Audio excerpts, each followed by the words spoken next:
तो guys almighty guidance के YouTube channel पर आपका हार्दिक स्वागत है। तो गाइज इस वीडियो में हम देखेंगे अकाउंटेंसी एंड बुक कीपिंग का एक इम्पॉर्टेंट कंपोनेंट है जेकेएसएसबी पंचायत अकाउंट असिस्टेंट में। तो गाइज इसी में क्या क्या टॉपिक्स हैं, क्या क्या सब टॉपिक्स हैं इस पूरे कंपोनेंट में, वो हमने काफी सारे देखे भी हुए हैं। तो गाइज इस वीडियो में हम देखेंगे एक लेजर अकाउंट्स का इम्पॉर्टेंट टॉपिक है इसी कंपोनेंट में। तो हम सबसे पहले देखेंगे कि लेजर क्या होता है, अकाउंटिंग में लेजर का क्या तात्पर्य है।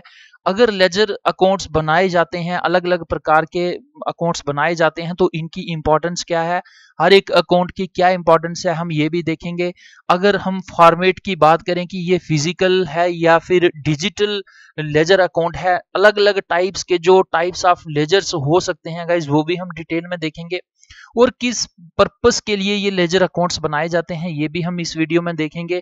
उसके बाद मैं आपको बताऊंगा कि फॉर्मेट क्या होता है, क्या क्या पर्टिकुलर्स होते हैं, सीरियल नंबर, डेट या क्या हो सकता है लेजर अकाउंट के फॉर्मेट में, ये आपको बताऊंगा। उसके बाद लेजर पोस्टिंग क्या होती है। तो गाइस एट द एंड में आपके साथ कुछ एमसीक्यूज भी डिस्कस करूंगा, जिससे आपको ये एक आइडिया हो जाएगा छोटा सा कि एग्जाम में डायरेक्ट क्वेश्चन किस टाइप से पूछा जाएगा। तो गाइस मूव ऑन करते हैं हम नेक्स्ट आगे। तो गाइस मैं आपको यहाँ एक ओवरव्यू दे दूं थोड़ा सा कि आपके पास टोटल ये 6 कंपोनेंट्स हैं। 6 कंपोनेंट्स की वेटेज जो है 120 मार्क्स की है, जिसमें ये आप अगर फिफ्थ वाला कंपोनेंट देखते हैं अकाउंटेंसी एंड बुक कीपिंग, जिसकी वेटेज 30 मार्क्स की है, इसमें आपको लगभग 15 टॉपिक्स देखने को मिलेंगे। तो गाइस ये हैं सारे आपके सामने 15 टॉपिक्स। तो इनमें से ये जो फर्स्ट वाले 6 हैं ये हमने कवर कर लिए हुए हैं। आज इस वीडियो में हम देखेंगे 7th वाला टॉपिक भी हमारा कवर हो जाएगा।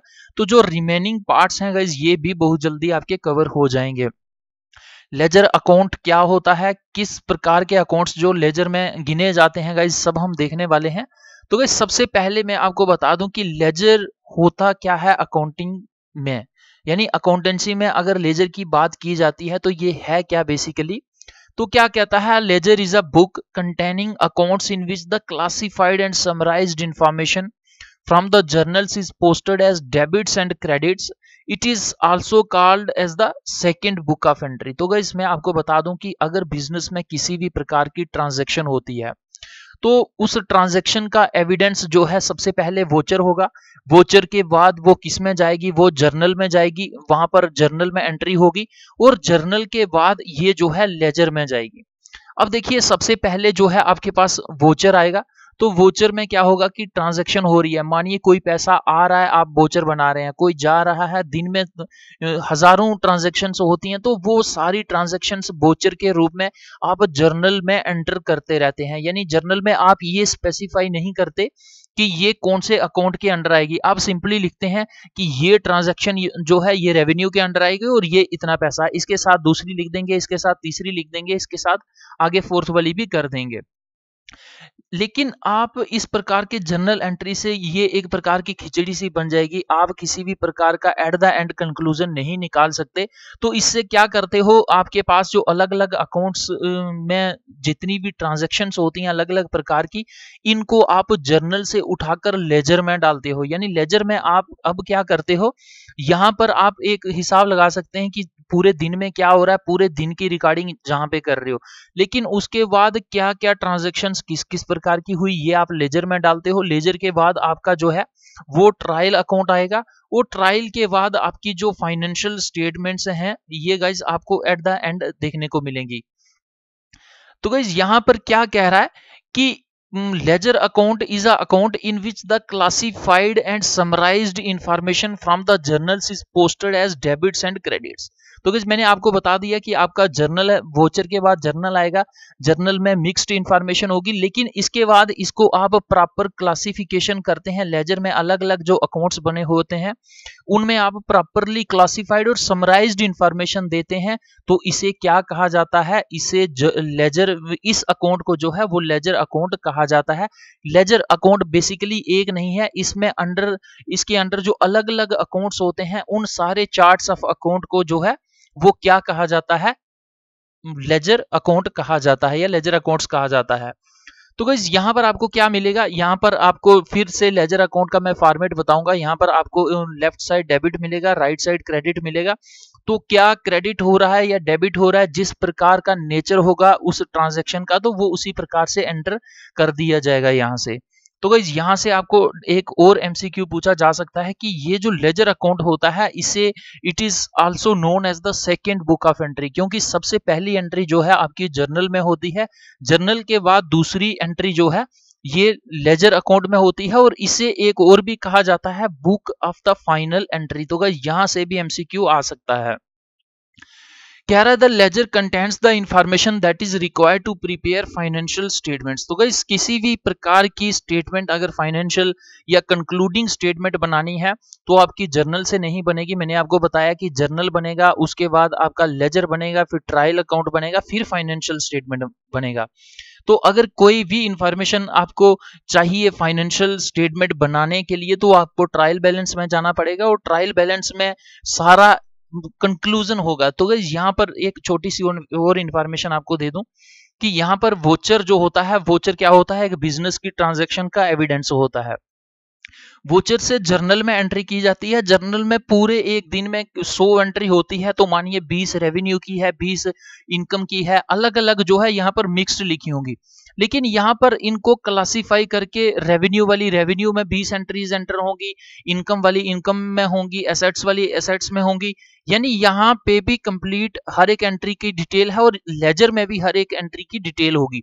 लेकिन जब ये आपका ट्रायल अकाउंट में जाएगा तो ट्रायल अकाउंट में क्रेडिट और डेबिट का जो टोटल लास्ट में सम आएगा वही जाएगा, और फाइनेंशियल स्टेटमेंट में क्या होगा, इन सब का सम अप जो है वो आपका फाइनेंशियल स्टेटमेंट में जाएगा। तो गाइस इस प्रकार से ये सारे अकाउंट्स जो हैं एक दूसरे से लिंक्ड होते हैं। अब मैं आपको यहाँ बता दूं कि ये जो लेजर अकाउंट है इसमें किस किस प्रकार के अकाउंट्स होते हैं। It includes accounts for assets, liabilities, owners equity, revenues and expenses। तो गाइस आपको देखने को मिलेगा कि लेजर के अंदर आपको ये असेट्स वाला अकाउंट देखने को मिलेगा। एसेट अकाउंट इसमें ये होगा कि हमारे पास इस फर्म के पास या कंपनी के पास एसेट्स कितने हैं, कितने हमने परचेज किए हैं, कितने पुराने एसेट्स को हमने बेच दिया है, या फिर लाइबिलिटीज कितनी है, कितना बैंक का लोन या कहीं से भी हमने लोन लिया था, कितनी उसकी रीपेमेंट कर दी है, कितनी करनी है, ये सारी इंफॉर्मेशन आपकी लाइबिलिटीज अकाउंट के अंडर होगी। तो गाइज उसके बाद होगा ओनर्स इक्विटी कि ओनर्स कितने हैं, मानिए कोई पार्टनरशिप फर्म है उसमें 10 ओनर्स हैं, तो अलग अलग ओनर्स की कितनी इक्विटी है ये आपको इस अकाउंट में देखने को मिलेगा। रेवेन्यू अकाउंट होता है एक कि जिसमें ये बताया जाएगा कि कौन कौन से सोर्सेज ऑफ इनकम्स हैं इस कंपनी के लिए, और इसी प्रकार से खर्चा कहाँ कहाँ हुआ है ये सारा आपको एक्सपेंसेस वाले अकाउंट में देखने को मिलेगा। तो गाइस यहाँ पर आपको देखिए बहुत इजी सा है। मानिए हम किसी भी एग्जाम की प्रिपरेशन अगर करते हैं तो उसमें मानिए 5 या 6 कंपोनेंट्स होते हैं, तो हर एक कंपोनेंट की अगर हम अलग अलग A4 शीट्स या अलग अलग फाइल्स लगाते हैं प्रिपरेशन के लिए तो वो बहुत इजी होगा, क्योंकि एट द एंड हमें जब भी रिवाइज करना है तो हम उसी पर्टिकुलर कंपोनेंट की फाइल निकालेंगे और रिवाइज करेंगे। अगर हम एक ही जगह खिचड़ी बना दें तो गाइस कभी भी हमारा कॉम्पिटिटिव एग्जाम जो है क्लियर नहीं हो सकता। यही सिचुएशन है यहाँ पर आपको अगर देखी जाएगी तो ये जर्नल्स में होती है। लेकिन लेजर क्यों बनाया जाता है कि उस खिचड़ी को जो है वो खिचड़ी ही ना रहने दें, इसको एक प्रकार का समराइज्ड और क्लासिफाइड इंफॉर्मेशन मेंटेन करने के तरीके को लेजर कहा जाता है। तो गाइस इसके साथ एक इंपॉर्टेंट इंफॉर्मेशन भी है, the ledger represents every active account on the list, thus this ledger is also known as the principal book. तो गाइस आपको यहाँ एक चीज और भी ध्यान रखनी है। मानिए कि कोई एक फॉर्मेट है, उस फॉर्मेट के अंडर जो है लेजर में आपको 10 अकाउंट मेंटेन करने हैं, लेकिन आपका एक ऐसा बिजनेस है जिसमें आपको 10 अकाउंट्स की जरूरत नहीं है, आप केवल 6 या 7 अकाउंट्स ही बना रहे हैं तो आपका बिजनेस चल रहा है। तो इसमें क्या करना है, आपको कंपलसरी नहीं है कि हर एक अकाउंट को बनाना ही बनाना है, जिसकी जरूरत है आपके बिजनेस को चलाने के लिए उसी अकाउंट को चलाना है। यानी इस लेजर में आपको हर एक एक्टिव अकाउंट मिलेगा जिसकी जरूरत है, डिफंक्ट अकाउंट जो है वो नहीं मिलेगा या अनवांटेड अकाउंट आपको नहीं मिलेगा।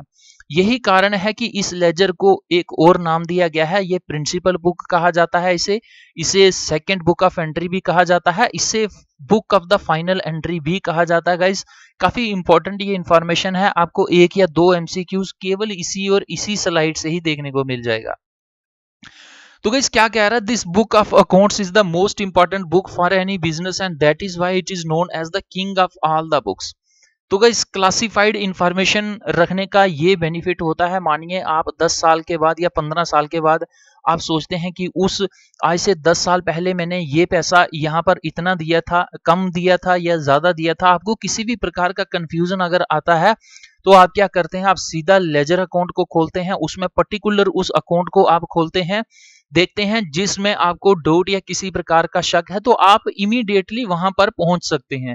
लेकिन अगर ऐसी ही सिचुएशन आपने इसको मेंटेन ना किया हो, आप जर्नल में देखें तो गाइस काफी हॉचपॉच सी सिचुएशन वहां पर हो जाएगी। हो सकता है कि जर्नल में या वोचर में आपको वो इंफॉर्मेशन, रिक्वायर्ड इंफॉर्मेशन मिले ही ना। एक स्मूथ इंफॉर्मेशन को एक्सेस करने के लिए ही ये लेजर अकाउंट बनाया जाता है। तो यही कारण है कि क्या कहता है, the book of accounts is the most important book for any business and that is why it is known as the king of all the books.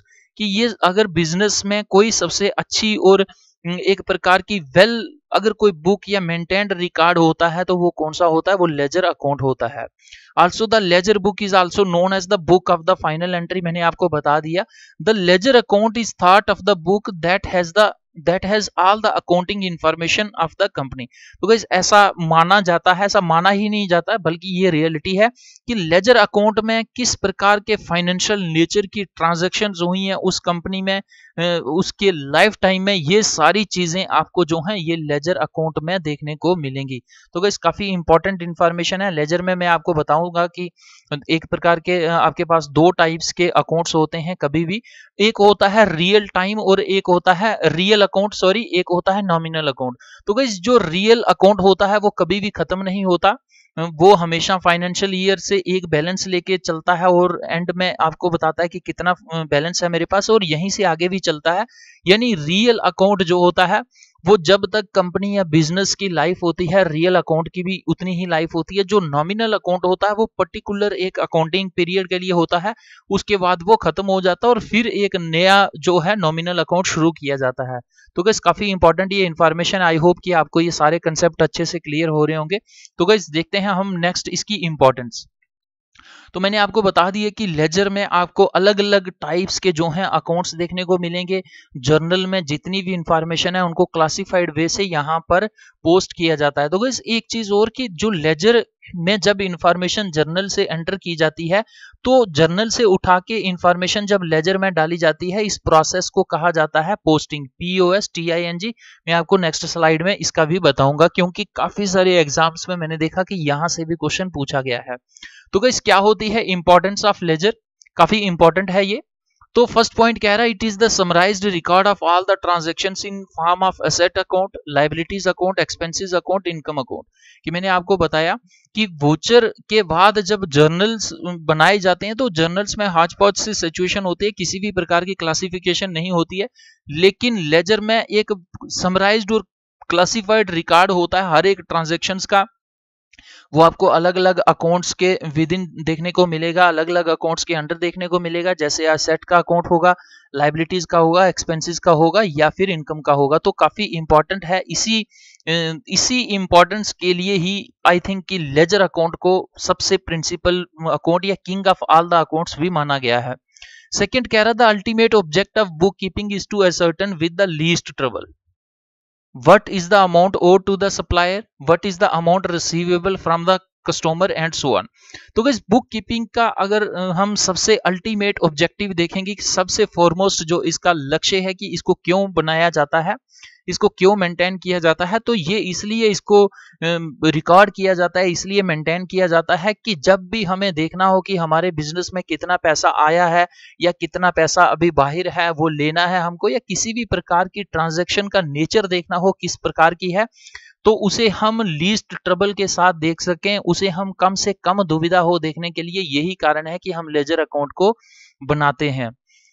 क्या कह रहा है, in the process of posting information collected is condensed in form of debtors account, creditors account to get the ready result. तो guys at the end क्या करते हैं, हमारे पास अलग अलग प्रकार के जो होते हैं अकाउंट्स होते हैं लेजर के अंडर, तो हमें एट द एंड क्या करना है कि जितनी भी इंफॉर्मेशन कलेक्टेड है उस सब को समराइज्ड वे में यहाँ पर करना है और इसके रिजल्ट को देखना है हम एट द एंड क्या देखते हैं कि डेटर्स के अकाउंट को और क्रेडिटर्स के अकाउंट को, यानी जो फॉर्मेट होगा लेजर का उसमें हम देखते हैं डेबिट साइड और credit side. Eight the and वाले रिजल्ट को हम देखते हैं, ना कि हर एक ट्रांजैक्शन को हम बार बार से काउंट करके अपना टाइम जाया करते हैं। तो गाइस काफी इंपॉर्टेंट है, ये भी एक ऑब्जेक्टिव है लेजर अकाउंट्स का। थर्ड कह रहा है it is necessary for preparation of trial balance, कि ट्रायल बैलेंस को अगर देखना है तो आपको किसकी हेल्प चाहिए, आपको लेजर अकाउंट की चाहिए। तो मैंने आपको बता दिया कि सबसे पहले आप वोचर्स काटते हैं, उसके बाद जर्नल एंट्रीज होती हैं, फिर लेजर अकाउंट बनाया जाता है, फिर ट्रायल अकाउंट बनाया जाता है, और फिर एट द एंड जो फाइनल फाइनेंशियल स्टेटमेंट्स होती हैं उनको ड्रा किया जाता है या उनको प्रिपेयर किया जाता है। तो ये किस लिए इंपॉर्टेंट है, ट्रायल बैलेंस को देखने के लिए आपको क्या करना पड़ेगा, आपके पास लेजर इंफॉर्मेशन होनी चाहिए पहले। तो गाइस नेक्स्ट इंपॉर्टेंट पॉइंट है the financial position of the business can be easily known with the help of various types of assets account and liabilities account, कि आपके बिजनेस की उसकी फाइनेंशियल पोजीशन क्या है, क्या आपका बिजनेस घाटे में जा रहा है, आपके असेट्स बढ़ रहे हैं या लायबिलिटीज बढ़ रही हैं, फायदा हो रहा है, नुकसान हो रहा है, ये सारी फाइनेंशियल पोजीशन जो उस बिजनेस की आपको किससे देखने को मिलेगी, ये आपको लेजर अकाउंट में देखने को मिलेगी। यानी लेजर में आपके पास अलग अलग अकाउंट को आप अलग अलग यहाँ पर क्लासिफाई करते हैं, और लास्ट में आप देखेंगे कि डेबिट और क्रेडिट साइड का एंड जो रिजल्ट क्या कह रहा है उसी को देख के एक प्रकार का आप अनुमान लगाएंगे कि हमारा बिजनेस किस साइड जा रहा है। तो गाइस इसलिए भी ये इंपॉर्टेंट है लेजर अकाउंट। फिफ्थ पॉइंट कह रहा है it is important to prepare various types of income statement on the basis of balances shown by different ledger accounts. तो मैंने आपको ये भी बता दिया कि अलग अलग टाइप्स के जो अकाउंट्स होते हैं वो लेजर के अंडर आते हैं, और उन अकाउंट्स में लास्ट में क्रेडिट और डेबिट क्या कह रहा है, इसका बैलेंस कितना है, ये हमें हेल्प करेगा आगे हम जितनी भी इसके बाद ट्रायल बैलेंस देखेंगे, ट्रायल अकाउंट्स बनाएंगे या फिर उसके बाद फाइनेंशियल स्टेटमेंट्स बनाएंगे।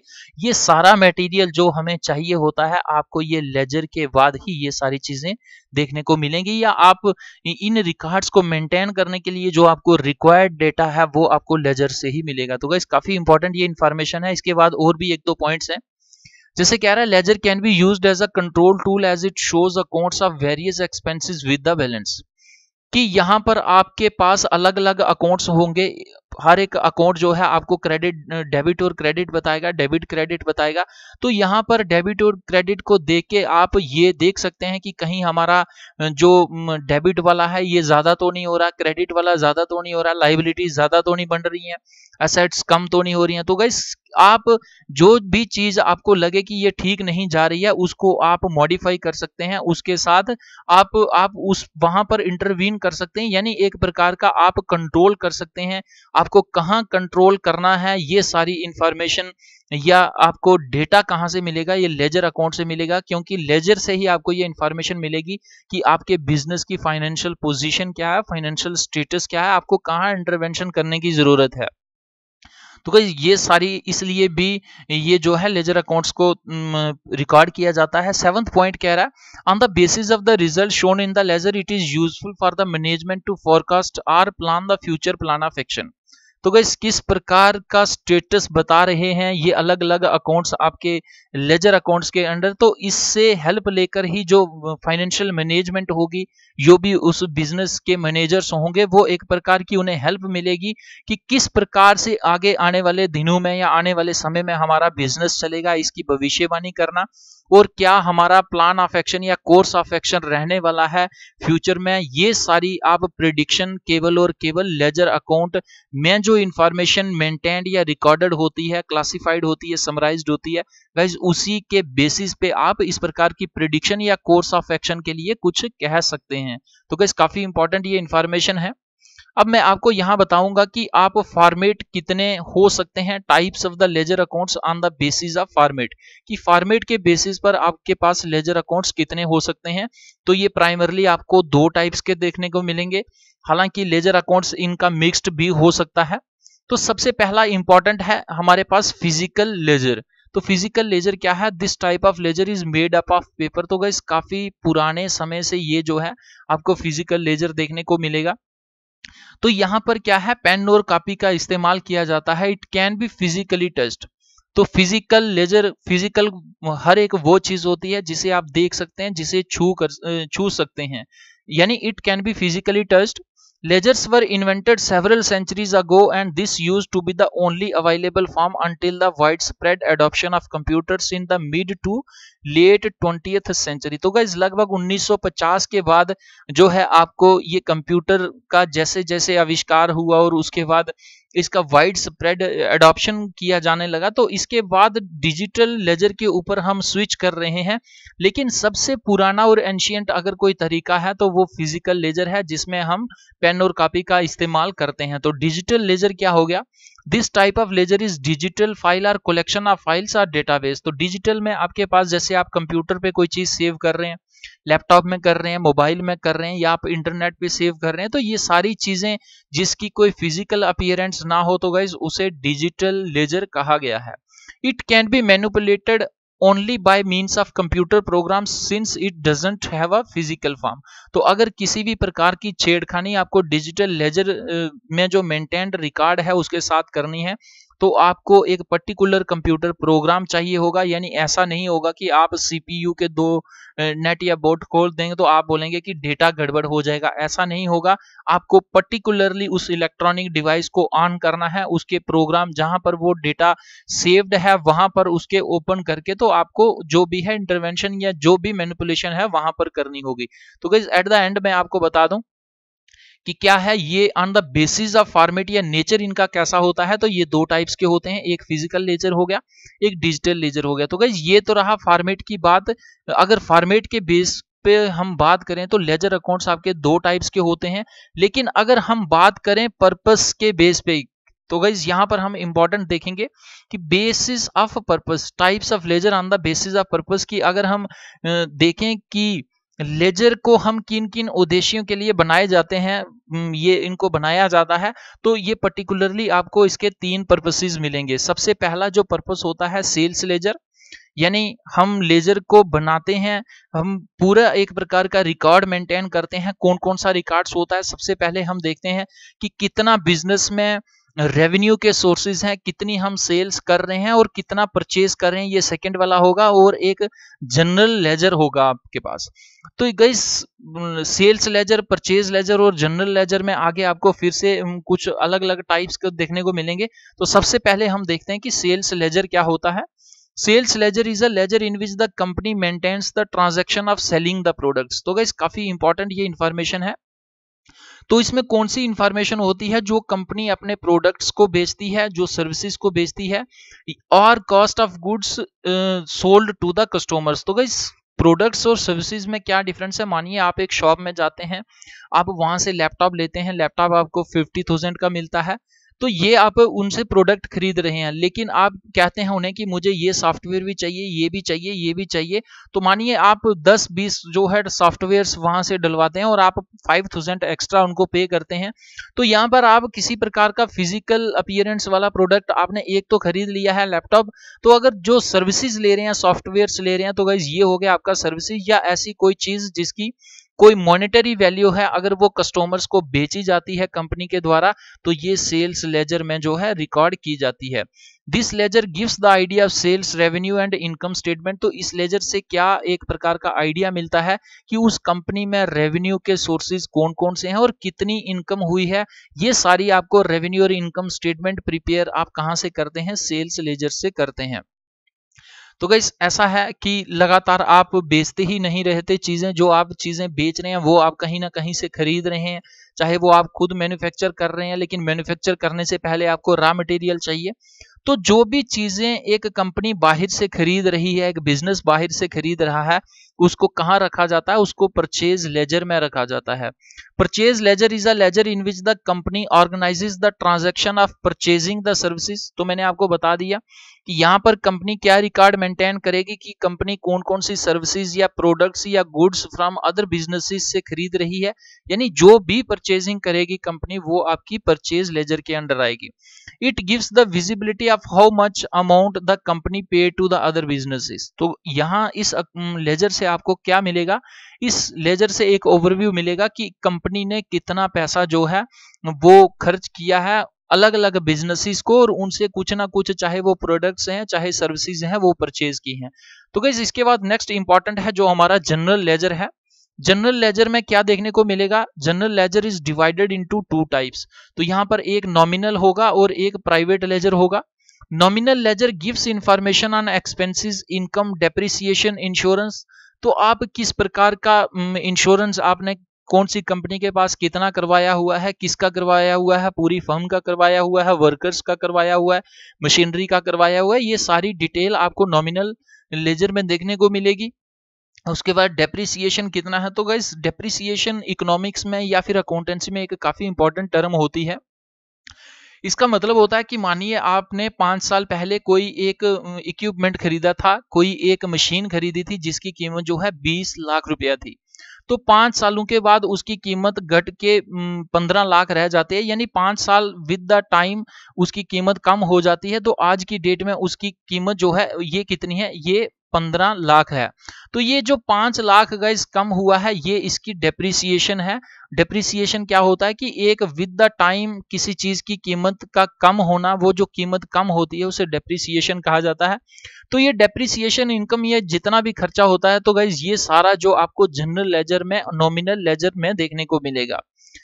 प्राइवेट लेजर क्या होता है, प्राइवेट लेजर में आप अपनी पर्सनल इंफॉर्मेशन रखते हैं, जैसे आप किसको, कौन से एम्प्लॉय को कितनी सैलरी दे रहे हो, कितने वेजेस दे रहे हो, आपके पास कितना कैपिटल है बिजनेस में, आपने कहां से लाया है, कहां कहां कहां इन्वेस्ट किया है। तो ये सारी इंफॉर्मेशन जो है ये आप अपने लेजर में रखते हो। और इस प्रकार के लेजर को, जिसको आप किसी के साथ शेयर नहीं करते या नहीं कर सकते, तो इसको क्या कहा जाता है, इसको प्राइवेट लेजर कहा जाता है।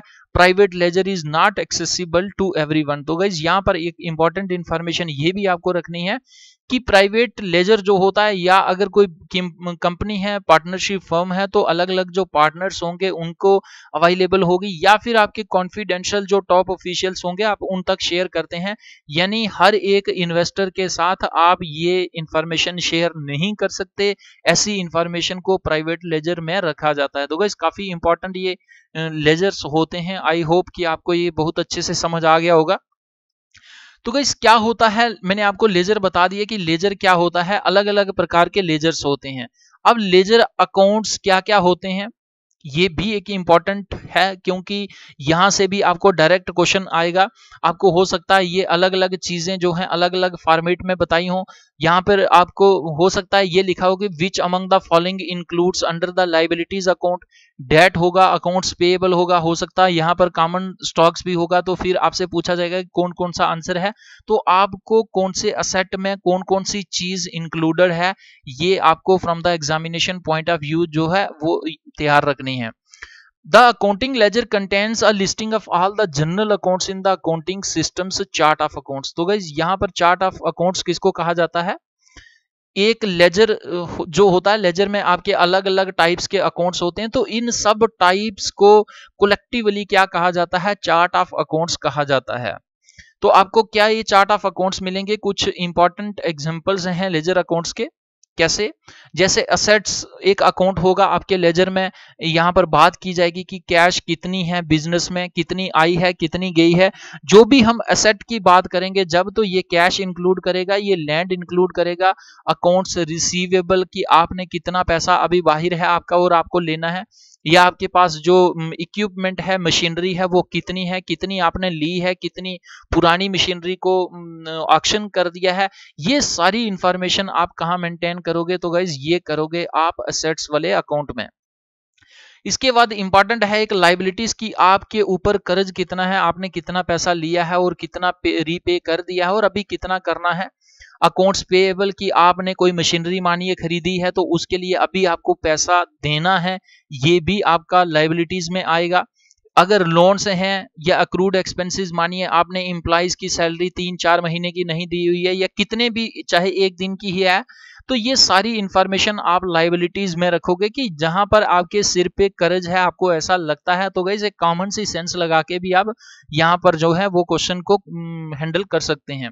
इसके बाद स्टॉक अकाउंट होगा, इसमें देखा जाएगा कि स्टॉक होल्डर्स की इक्विटी कितनी है। कॉमन स्टॉक्स कौन से होते हैं, तो गाइस कॉमन स्टॉक्स वो होते हैं मानिए एक कंपनी है, कंपनी को चलाने के लिए यहाँ पर 10 एसीज की जरूरत पड़ती है, 3 गाड़ियों की जरूरत पड़ती है। तो यहाँ पर क्या है कि जब ये कॉमन स्टॉक हो गया, इस पर इक्वल जितने भी पार्टनर्स हैं उनका इक्वल यहाँ पर हक है। मानिए कल जब ये कंपनी लिक्विडेट होगी तो इन सब स्टॉक्स को बेचकर जो भी पैसा होगा वो सारा पैसा जो है इन जो पार्टनर्स होंगे उनमें बांटा जाएगा। या फिर रिटेन्ड अर्निंग्स, तो रिटेन्ड अर्निंग्स भी जो है ये स्टॉक में रखी जाती है। तो गाइस क्या होती है रिटेन्ड अर्निंग, कि मानिए एक साल का आपके बिजनेस को जो है बेनिफिट हो रहा है 10 लाख का, और दूसरे साल में हो रहा है 5 लाख का, और तीसरे साल में हो रहा है 7 लाख का। तो आप क्या करते हैं, एक साल में मानिए कोई फेस्टिवल्स हैं, यहाँ पर आपको ज्यादा प्रॉफिट हो गया तो आप यहाँ से उठा के आप 8 लाख जो है वो इक्विटी में प्रॉफिट शेयर कर लेते हैं, और 2 लाख जो है आप बचा कर रख लेते हैं। आपको पता है कि आगे वाले महीने में या अगले वाले इस प्रकार से अगले टाइम में फेस्टिवल्स नहीं है, मानिए यहाँ पर हम मंथ वाइज ही ले लेते हैं। तो गाइस ये जो प्रॉफिट है आप यहाँ पर कम शेयर करते हैं, इसको उठाकर आगे ले गए और अगले महीने में आप फिर 7 लाख रुपया जो है यहाँ कर सकते हैं। तो ये जो प्रॉफिट एक मंथ से उठा के अगले में रखा जाता है इसको क्या कहा जाता है, रिटेन्ड अर्निंग्स। और ये आपको किस में देखने को मिलेगा, तो गाइस ये आपको स्टॉक में देखने को मिलेगा। यहाँ से आपको डायरेक्ट क्वेश्चन देखने को मिल सकता है।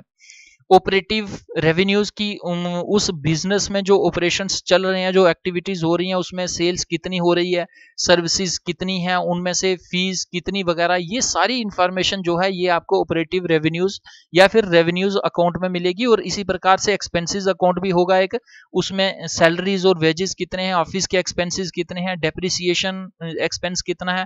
तो गाइस ये सारा इंफॉर्मेशन जो है आपको अलग अलग लेजर अकाउंट्स में देखने को मिलेगा। तो गाइज एट द एंड आपको क्या याद रखना है कि अब किसी भी बिजनेस में जब ट्रांजैक्शन होती है वो वोचर के माध्यम से होती है, वोचर के बाद वो जर्नल में एंटर किया जाता है, जर्नल के बाद लेजर में, और लेजर के बाद वो ट्रायल अकाउंट में, ट्रायल अकाउंट के बाद जो है वो फाइनेंशियल स्टेटमेंट्स जो eight the and final statements होती हैं फाइनेंशियल, उनको प्रिपेयर किया जाता है। तो गाइज काफी इंपॉर्टेंट ये है। तो गाइज इसके बाद मैं आपको बता दूं कि यहाँ पर इस प्रकार का लेजर अकाउंट का ये फॉर्मेट होगा। जब भी आप लेजर अकाउंट देखेंगे तो हो सकता है आपके पास जैसे मैंने ये पिक रखी हुई है तो ऐसे आपके पास 3-4 पिक्स हों, वहां पर बता दें इमेजेस, और आपसे ये पूछा जाएगा कि इनमें से कौन सा करेक्ट फॉर्मेट है लेजर अकाउंट का, तो आपको ये टिक करना है। देखिए यहाँ तक आपको क्या करना है, इसको कहते हैं लेफ्ट साइड और इसको क्या कहते हैं right side.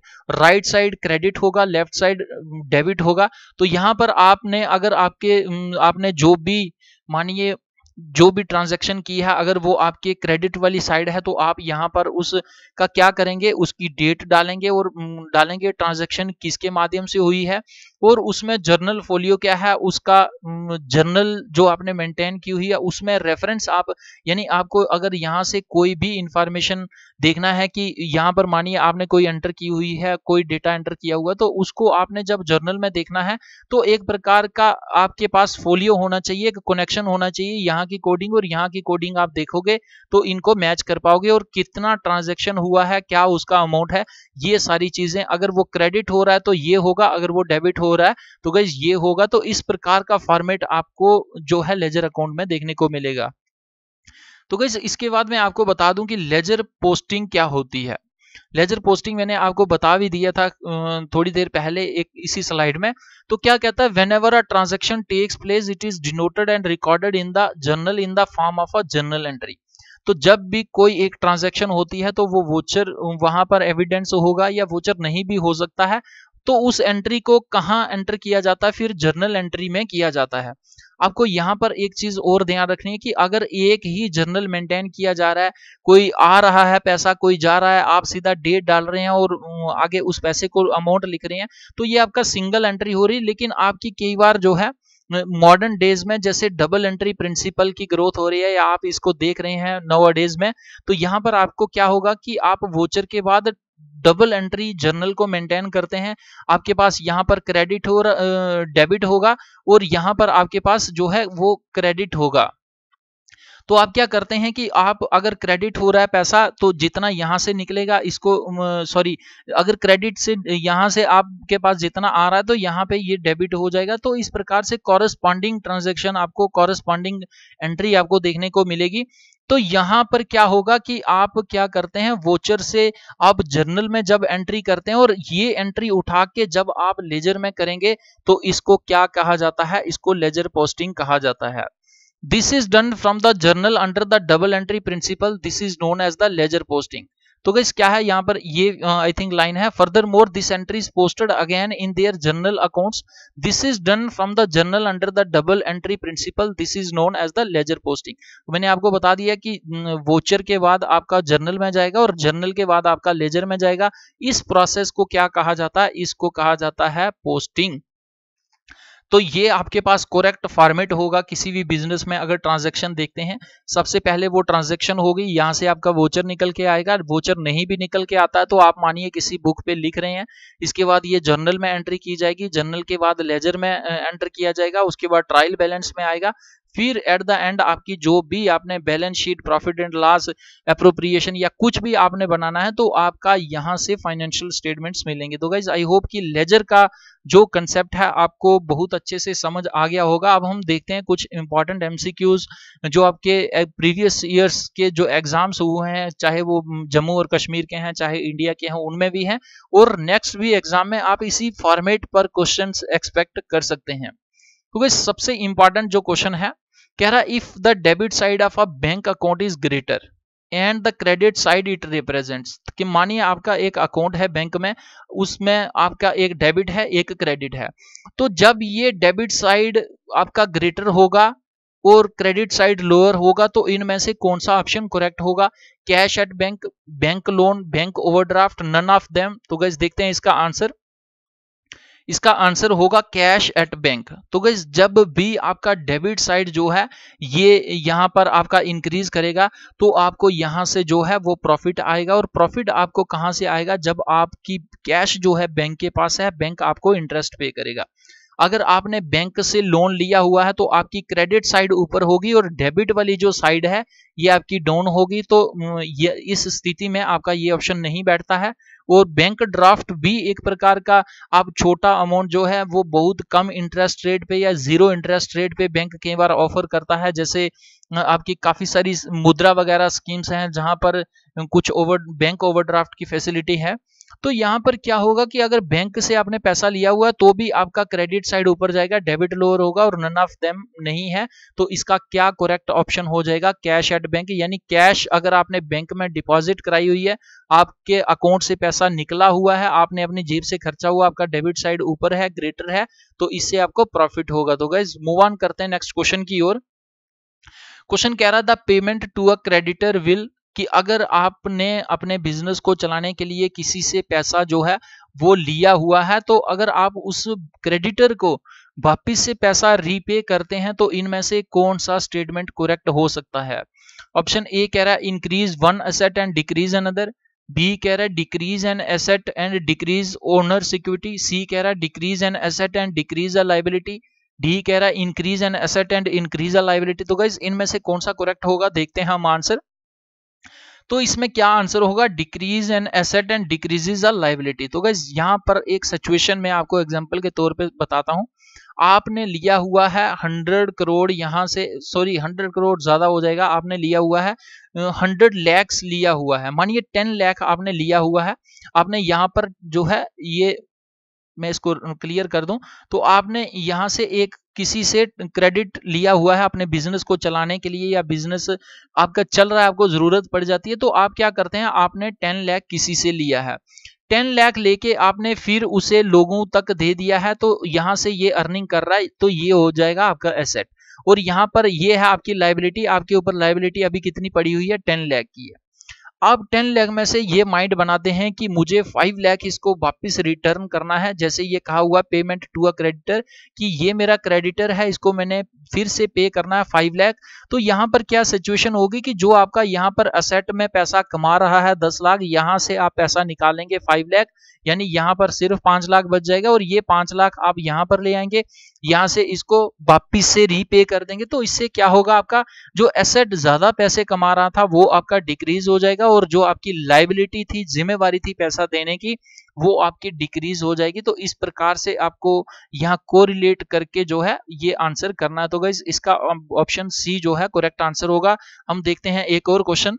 Laser is a principal book in which, कि लेजर को हम एक चीफ बुक या मेन बुक कहते हैं, क्यों कहते हैं, और इसमें आपको क्या क्या देखने को मिलेगा, ये क्वेश्चन में पूछा जा रहा है। Only real account are kept, कि इसमें सिर्फ और सिर्फ रियल अकाउंट्स होते हैं, या फिर इसमें personal accounts are kept, personal को हम प्राइवेट अकाउंट्स भी कहते हैं, या फिर सॉरी पर्सनल को आप कह सकते हैं जो एक किसी पर्टिकुलर पर्सन के साथ डील करते हो।